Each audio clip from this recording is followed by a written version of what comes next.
Well, and tonight we have the actress who helped create one of British television's most memorable scenes ever. Yeah, now see if you can guess who we're talking about in a slightly overdramatic tribute. Yeah, we'll set the scene for you. It's Christmas Day. I don't want to get morbid today of all days, but yeah, the day! Oh, you can keep this performance out for a lifetime. Ange, I know. This is a letter from my solicitors telling you your husband has filed for divorce. Happy Christmas, Ange.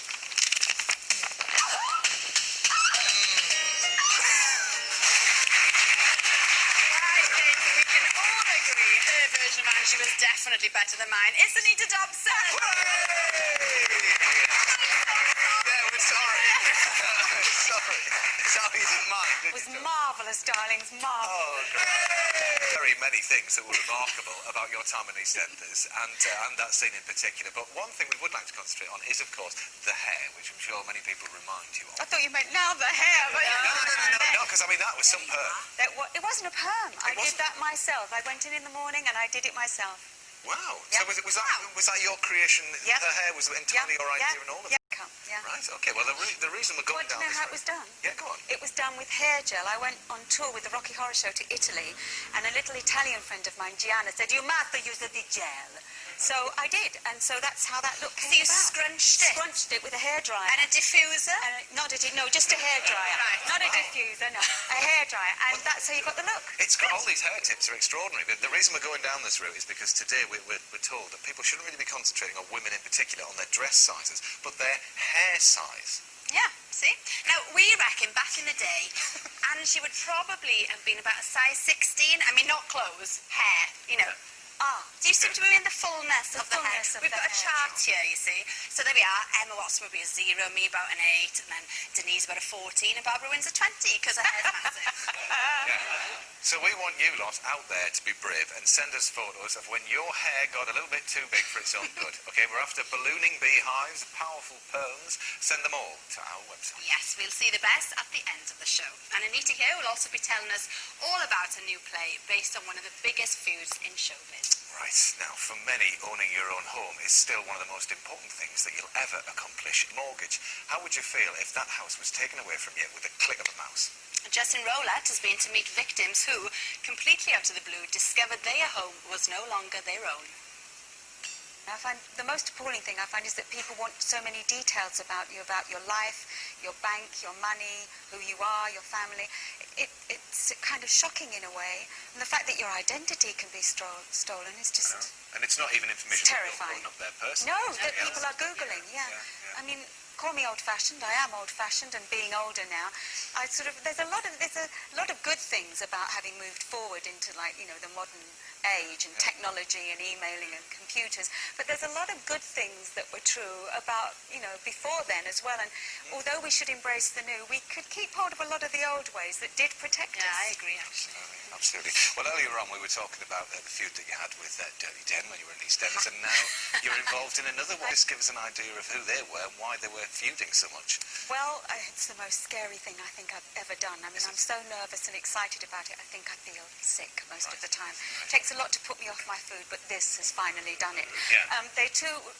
Betty Davis was one of the greatest actresses of the era, of the Hollywood era, and Joan Crawford was one of the greatest movie stars of that era. Both of them kind of reigned during the same time, and both of their careers went up and down at different points. So you might have Joan, who was on a roll, and Betty was having a little bit of a trough, and then she'd go down and the other one would come up. But they actually met together and worked together side by side for the first time on the film called Whatever Happened to Baby Jane. And the stories are that during the course of their long careers, that there was a very strong and sometimes bitter rivalry between the two. Mainly because Betty Davis had come up the hard way. She was an actress. That's what mattered, and she despised work first. And Joan Crawford had come from nothing, from the dirt of Kansas, and had clawed her way up I mean, she was a dancer to start with. She did a few dodgy movies in those early days. Yeah. Faintly bluish tinge, I think. And apparently she was no stranger to the casting couch, as she has admitted herself. But she did it because there was no way on God's earth that she was ever going to get that break. So when she finally did, she made good, and the rest is history. And the play is set during the time that whatever happened to Baby Jane was filmed. So let's have a look at a clip from the film to see if we can see the tension between the two actresses. Oh, Jane, I'm sorry. Very. So the play that you're in, it kind of picks up as soon as the film director says cut, and it's got a bit behind the scenes. Well, what you actually see is the two of them in their dressing rooms, and you must understand at the time they made Whatever Happened to Baby Jane, their careers were in a bit of a slump. So Joan Crawford found this piece of writing and took it to a producer and a director and got Betty Davis on board. Yeah. But they were forced to make it in a backlot of Warner Brothers where B movies were made because they weren't mega stars like they had been, although it returned them to mega stardom. And so what you see is the two of them in their dressing rooms when they come off the scenes that you've just witnessed and how they respond to each other. Great.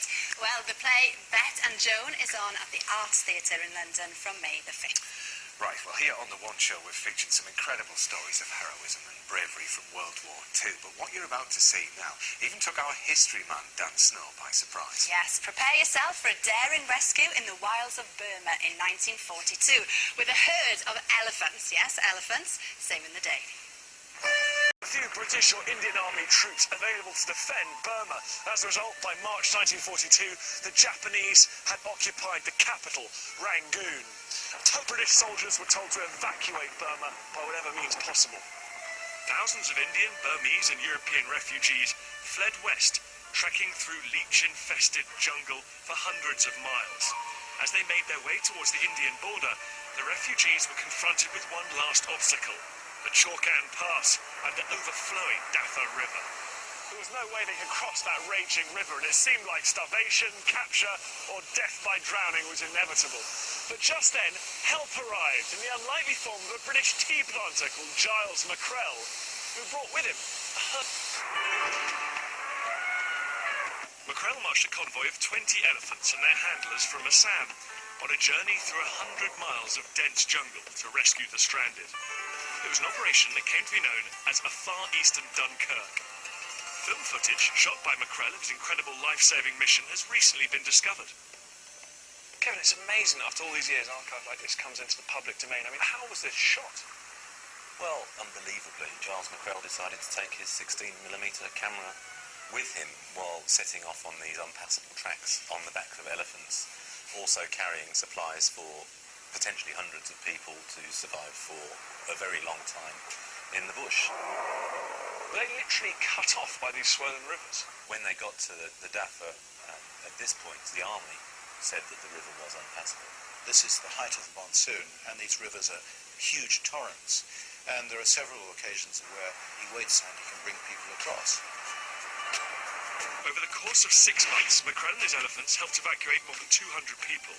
His unique rescue mission earned him the nickname the Elephant Man. Amongst those who owed their survival to him was Major Bill Howe of the Burmese Rifles in Rangoon. Before he passed away, he told his wife about Mackrell's bravery, and she is keeping the story alive. That the elephants would go under the water with their trunks up, and whoever was on their backs would probably just get swept away. What we see on the film is raging torrents around the elephants, but what you don't see are the rocks underneath the surface, which are being dragged along at a great pace into the elephants, and often bits of tree trunk and all sorts of things are hitting them. The elephant drivers had to work hard to make the elephants go into the water and to make them keep moving. My husband says that if it hadn't been for him, they would have just got to the river and died because they had no food and nobody would have known where they were. Kevin, look at these mountain ranges here are extraordinary. I mean, this is the hardest kind of... Started as well, they are not finding footpaths. They're not on regular routes at all. They are trekking through jungle. The story that we have on film here, actually, is the story of the few who went up very, very north to the very top of the Burmese-Indian border. We've got footage of the aeroplanes dropping food, but before they can drop the food, they've got to know where the people are to drop it near. Chris, there's lots of pictures here of Europeans, Asians. It's a complex group of people coming back, isn't it? Mackrell, above all, is one of the people who actually didn't in any way discriminate against the Indian refugees, Chinese, and all sorts of people who've worked in Burma, but brings everybody across. He was awarded the George Medal because of that ignoring of his own safety. As the war progressed in Burma, Giles Mackrell's daring exploits were forgotten. Now, nearly 70 years on, the discovery of this wonderful footage means we can celebrate this episode of history vividly captured on film. Because of Giles Mackrell, my husband got out of Burma. Otherwise he would have. Because of that, I married him and lived happily ever after. A truly remarkable story. And she married him for that reason. See? Lovely. And speaking of animals on the move, actually, elephants on the move. Last week we featured Anne the elephant who moved from the circus to Longleat. She's doing well. Yeah, and tomorrow we'll find out how she's getting on. It's an exclusive, so you can see it tomorrow at 7. Now then, for only the second time in history, the whole country is about to be asked its opinion in a referendum. Yeah, this time the question is whether people want a new voting system, but is the enthusiasm in the yes and no camps matched throughout the country? Anita Rani's been to canvass some opinion. Yeah. No, it was very good. We tried. Yeah. You have to get more than 50%. Okay. More than one vote. Well, thanks, Anita. It's interesting to see how the public will vote. How things will work out. And talking of pole position, it's the Grand Prix, the Chinese Grand Prix this Sunday, live on the BBC, of course. But if it rains heavily, even the best driver, that's the moral of that story. Yeah. Do you know the PSI of your tyres? No. No, neither do I. We're all right. No. It's usually about 32 to 36, so There we it's are. always Okay, going to I'll be take around your word 50, for I it. think. Anyway, right, so yeah, at the beginning of the show, we were obviously talking about the play that you're in and what have you. You've obviously been learning your lines as you've been driving around yourself.